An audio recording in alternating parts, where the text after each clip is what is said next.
What if a single $50 million demand turned Harry's private attempt to protect his future into the most explosive financial confrontation of his life, forcing him to choose between Meghan, his inheritance, and the palace he once abandoned? This is a fictional what-if scenario, but imagine the doors closing, the lawyers sitting down, and a confidential document appearing on the table with one staggering clause buried inside it. If the marriage collapsed under conditions disputed by either side, Meghan would allegedly receive a guaranteed $50 million settlement before property, business interests, or custody arrangements were even discussed. Harry expected difficult negotiations, but not a figure large enough to swallow everything he had spent years trying to preserve, and certainly not language that appeared to place the entire financial risk on him. The cruelest twist was that this supposed new prenup had reportedly been Harry's idea, created after whispers about mounting legal expenses, complicated royal trusts, Diana's inheritance, and the uncertain future of the Sussex brand left him desperate for control. Yet the moment Meghan's fictional counteroffer arrived, that search for control became panic, because Harry suddenly understood that opening the prenup conversation had also opened every wound they had avoided discussing. My understanding is that there was absolutely no sort of prenup agreement,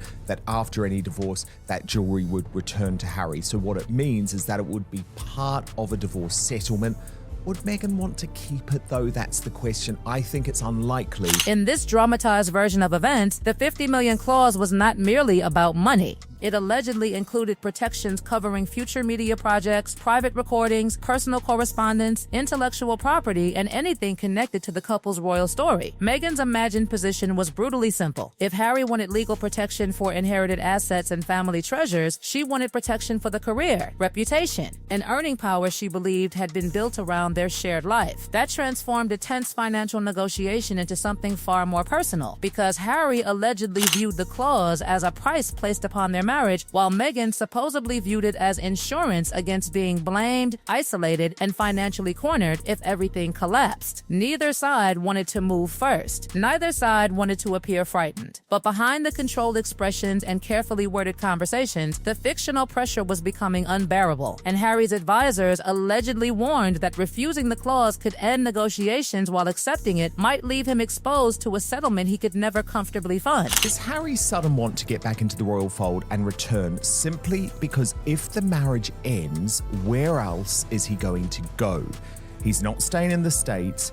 He's going to want to go home at his convenience, of course. Then came the development that supposedly sent Harry back toward the palace. His private legal team allegedly raised questions about which assets were truly his to negotiate, which remained protected through trusts, and which carried emotional rather than conventional financial value. Suddenly, Harry was imagined staring at a maze of inheritance rules, American contracts, British family law, business agreements, and royal property arrangements that could not be untangled with one California document. The independence he had defended so fiercely appeared to offer no easy answer, because the institution he had criticized still understood the architecture of his wealth better than anyone surrounding him. Harry, therefore, faced a humiliating fictional choice: approach King Charles's advisors for confidential guidance or continue negotiating without knowing how much authority he possessed over the assets mentioned in the prenup. But palace help in this scenario would never come without conditions. The imagined response from royal advisors was cold: no public intervention, no money, no negotiations conducted on Harry's behalf, and absolutely no involvement if private advice later appeared in a documentary, memoir, interview, or streaming production. Harry allegedly wanted reassurance. The palace wanted silence. He wanted family assistance. Courtiers wanted legal distance. Meghan, meanwhile, was imagined refusing to withdraw the $50 million figure unless Harry offered alternative guarantees covering her businesses, lifestyle, security, and the children's future. What began as a prenup had become a referendum on trust, power, loyalty, and who feared losing more. The fictional deadline was then set: 72 hours for Harry to present a serious counteroffer, or the private talks would be suspended indefinitely. That threat left him trapped between two worlds, with Meghan allegedly demanding certainty in California and the palace demanding discretion in Britain. Yet the most dangerous detail had not surfaced, because one disputed clause reportedly contained a condition capable of dragging royal secrets directly into any future settlement battle model, and when Harry finally discovered who had suggested it, the betrayal was imagined to be far closer than he expected. The supposed betrayal emerged when Harry learned that the most aggressive condition had not come from Meghan alone, but from an imagined team of advisors studying every financial weakness surrounding him, from unpredictable legal expenses to inherited possessions carrying enormous emotional value, and the discovery left him questioning whether the 50 million figure was ever intended to be accepted or whether it had been designed to force an entirely different concession. In this fictional scenario, Meghan was prepared to reduce the payment only if Harry accepted strict protections covering future commercial projects, personal correspondence, security costs, and any private material that could become valuable after a separation. Harry believed that surrendering those rights would silence him permanently, while Meghan supposedly believed that refusing them proved he wanted the freedom to tell their story without her approval. The negotiations, therefore, stopped being about safeguarding wealth and became a battle over who might control the narrative if their carefully constructed public partnership shattered. The pressure intensified when palace advisors allegedly examined the proposed agreement and warned Harry that no document could give him personal control over royal property, institutional records, or assets governed by trusts beyond his authority. Their fictional message was unforgiving. He could negotiate his own money, but he could not bargain with the monarchy's identity as though it belonged to him. King Charles was imagined willing to permit limited legal guidance, yet only if every conversation remained confidential and Meghan received no access to internal palace information. That restriction immediately created another confrontation. Because Meghan supposedly refused to sign any agreement containing financial disclosures she could not independently examine, Harry was caught between competing demands that could not coexist, with one side insisting upon secrecy and the other demanding transparency before accepting a reduced settlement. The 72-hour deadline arrived without agreement, and the fictional atmosphere inside the California home became painfully controlled. Harry allegedly presented a counteroffer far below $50 million, supported by continuing security payments, designated property rights, and a carefully structured share of future income.